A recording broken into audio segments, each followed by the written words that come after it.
I recall a film made, oh, it would have been about 1998 or 1999, called Subway Tales or Tales of the Subway. I don't remember the verbatim, but the exact title. But basically, it was a series of stories set on the New York City subway.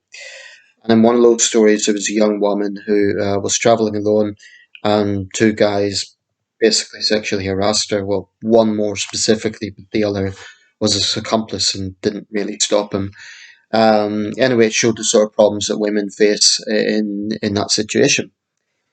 Um, but I've just been looking at a Mail online report about a new trend that's apparently emerged in New York City of subway attire or subway clothes. I'm just going to read this out because it's not very long, and then share my thought, but just a little prefix, so to speak, of where I'm coming from with this one. I think harassment is a real problem, but I also have a problem with how terms like creepy are thrown around, and that's sort of the gist of this video. But anyway, I'm going to read this out and then talk about it a little bit, so bear with me. Like I said, it's not excessively long. I'll put a link to the video. It takes a while to load. Newspaper online reports are notoriously slow because of all the advertisements. This report's by Ellen McLaughlin for Mail Online. Okay, women are wearing a safety layer over their outfits in public to deter creepy men. This is in inverted commas, with many labelling it sad but necessary. Ray Hersey from New York revealed her subway shirt hack on TikTok. The clip resonated with fellow women, with some saying they do the same. Women are wearing safety layers over their outfits to deter creepy men, with many labelling it sad but necessary. Ray Hersey from New York shared how she keeps herself safe in the city on her TikTok at ray.hersey. She captioned the clip, which racked up more than 600,000 views. Just know if you see me in a white button down, the real fit is underneath. Scrolling down here. On the viral video, she wrote, when you arrive at your destination, and can take off your subway shirt. That's what she's calling it, the subway shirt. And I hope this thing scrolls down properly.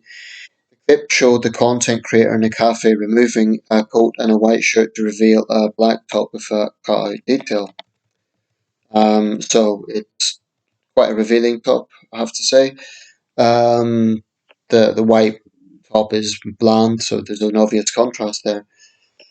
I'm scrolling down here. Bear with me a second. The TikTok resonated. That's probably TikTok star resonated with people as many rush to the comments to reveal they do the same thing to shield themselves from unwanted attention. One person wrote fashion safety there. Another said mem blocker. The mem blocker. Another said I call it my summer jacket. Any thin fabric, large garments to cover my figure until I'm safely inside. Someone else wrote, LOL, I have an Uber shirt I wear, while others who hadn't heard of the trend expressed how sad but necessary it is to cover up to avoid unwelcome stares. One person wrote, this is so sad, but I totally understand. Someone else said, sad but necessary. Another said, I've seen another video about a subway shirt, so the fact that this is common is so sad. Just a little bit more to this report. I'll get the details as written. Well, actually, yeah. While the fourth said, sad, wish we were safe. Ray is not the only woman on TikTok revealing that they have to cover up on public transport. Content creator Fiona, who lives in New York, also posted on TikTok, Fiona Lynn, about the oversized blazer she wears over her dress. She captioned the clip, now that is fine. Now that it's finally getting warmer in New York, this is your reminder to always wear a subway shirt jacket over your good outfit to protect yourself. Just scrolling down. Some of the comments supporting this. Senor Monkey Pants, it's sad you have to do that. People suck. Kevin C.W. Vegas, baby, so some of these are men. Yup, lots of crazies on the train, Fiona. Smart, babe. Baku Key, to protect against the pervs. Many rush to the comments to leave their own thoughts with some feeling annoyed that women have to cover up to feel safer. One person wrote, it's sad you have to do that, people suck. Well, that's just repeating what I said. And that's it, actually. That's the end of the report. Now, I'm sure there's a lot more talking points around this. I don't want people to get the wrong idea. In no way would I trivialize harassment. And I think clearly, if a lot of women are rushing to endorse this, there is a problem. New York's crime levels have once again started going up again. There was a period in the 2000s where they had significantly dropped, but it seems like all big American cities, or most big American cities now, crime levels up again. And I've no doubt that there have been incidents of women being harassed, probably too many such incidents. Regardless of what a woman's wearing, there's no excuse. But I do think it's important that harassment is clearly defined. Um, I think common sense shows that if a woman's clearly uncomfortable and a man or anyone for that matter is leering at her, clearly staring at her, touching her definitely, that's, it's crossing a boundary. But I have to say, I have a bit of a problem with how a word like creepy is just thrown around. I mean, what does that mean exactly? Because quite frankly, what is one person's creepy is another person's, well, that bloke's basically minding his own business. I can't help but feel there's a little bit of echoes here about the other recent trend of, women in gyms complaining about male attention.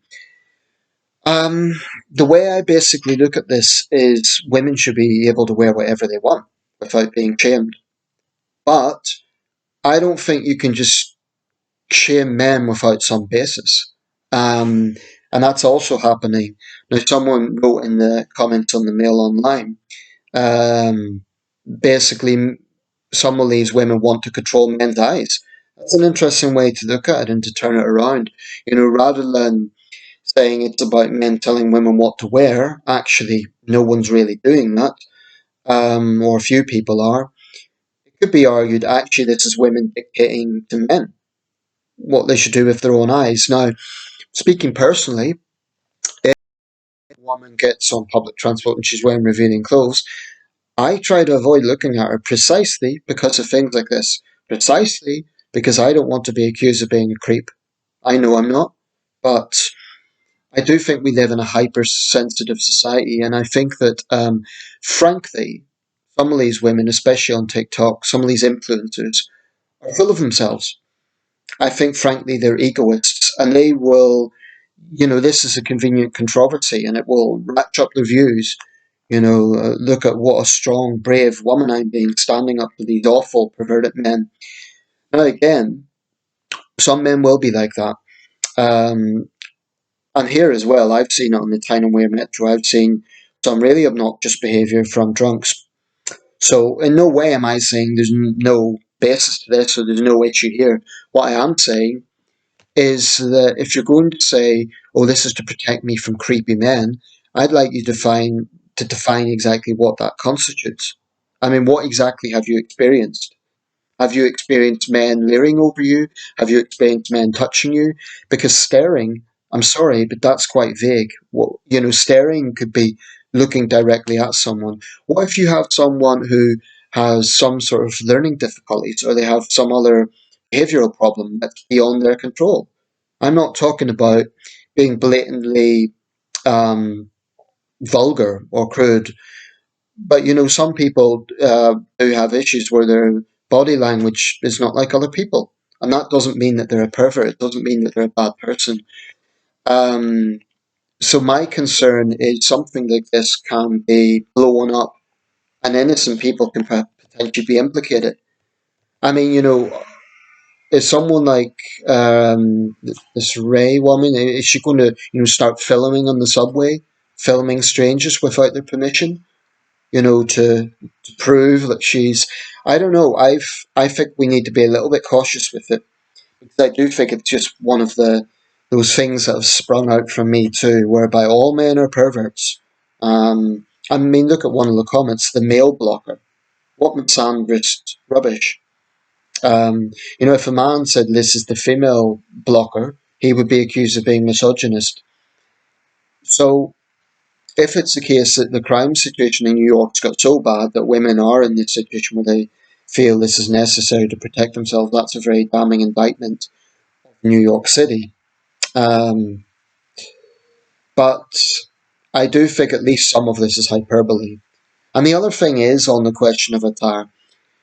Of course, women have a right to wear whatever they want, but I think it's a little bit hypocritical to wear really revealing clothes and then complain about attention, play the modesty card. I'm sorry, but that's just dishonest.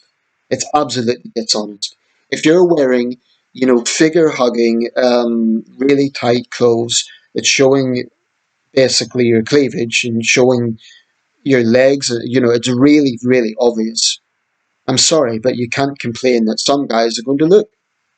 It's, you can't expect everyone to just look away and bow their heads in shame. That's absolutely ridiculous. Now, it's different if those same guys are blatantly staring at you, and drooling over you and making you feel uncomfortable in that way.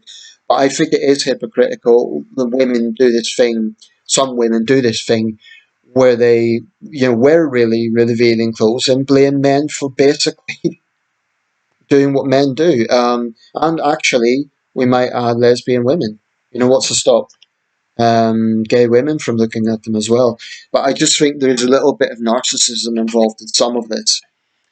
Um, but I'm not for a second saying that there isn't a problem. I'm just saying that these things need to be clearly defined. Now, if they're doing this because they've actually experienced harassment, that is to say, men boogling over them, touching them, that's a disgrace, and those men should be arrested if there is a clear case of harassment.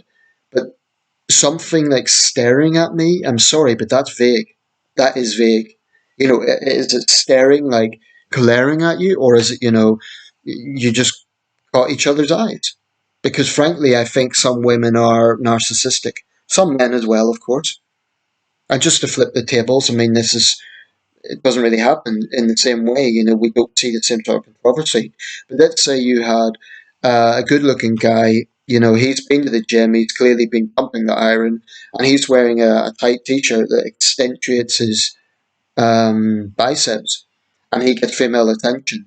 Now, could he complain and say, "Oh, I wish women would stop looking at me, even though you look like a chiseled Adonis"? Of course, women are going to look at you. It's human nature. I'm sorry, but it is. Um, I think that mature adults and reasonable men have the self control not to cross a boundary. But I also think that there's just too much casual male shaming going on, frankly, without it really being given much basis. It's just happening all the time. I mean, there isn't a day goes by when you don't see some article denouncing male behaviour in some way or another. And sometimes that's valid because there can be some very obnoxious, laddish behaviour. I totally acknowledge that and I condemn it. But I saw another report not long ago about how supposedly men dominate the pavement and how they push women out of the way. Of course, when you look deeper at the article, the writer conceded it's not actually men physically pushing women out of the way; it's just dominating the path. But this is absurd. It's just, to me, it's scratching for controversy, and it's scratching for another reason to whine about men. I'm sorry, but I think it happens a lot, and some of us are a little bit fed up with it. I even find myself in a situation, quite frankly, if I'm walking on the street and there's a woman in front of me, I feel uncomfortable because I feel that in the sensitive climate that we're in, she'll think that I'm a bad guy, and I know I'm not. And it's a pity that there are some real shits out there who do bad things to women, and they maybe make women feel that way. But it's a sad situation where men and women just don't trust each other anymore. Partly because of the behaviour of bad people, but also because of hypersensitivity and, frankly, this culture of instant gratification, of instant attention seeking, like on TikTok. So, I'm going to expose the creepy men to get views. All I'm saying is there needs to be some caution with this because, frankly, innocent people have been falsely implicated in things they haven't done wrong. Um, Let me know your thoughts. And I'll just conclude by saying this. Some people might say that I'm downplaying harassment. Not at all. No woman should have to go through that, or man for that matter. And something like wolf whistling, I don't think it's harmless. I don't think it's trivial. I think it's wrong. You've got no right to whistle at a woman minding her own business, walking past, just because she's attractive. If that makes her feel uncomfortable, it's just you just shouldn't do it. Period. Um, I don't think that's okay. I don't think women should be made to feel uncomfortable at all. That's just a no-brainer. But I do think that some women um, basically are egotistical, and they will wear very revealing clothes, complain that men show them attention. For what? For their own ego, because they like the attention and because they want to notch up their TikTok followers. I do believe that at least is part of it. It's a very sad indictment of the power of social media in that sense. I just think that let's just have common sense applying here. Thanks for watching.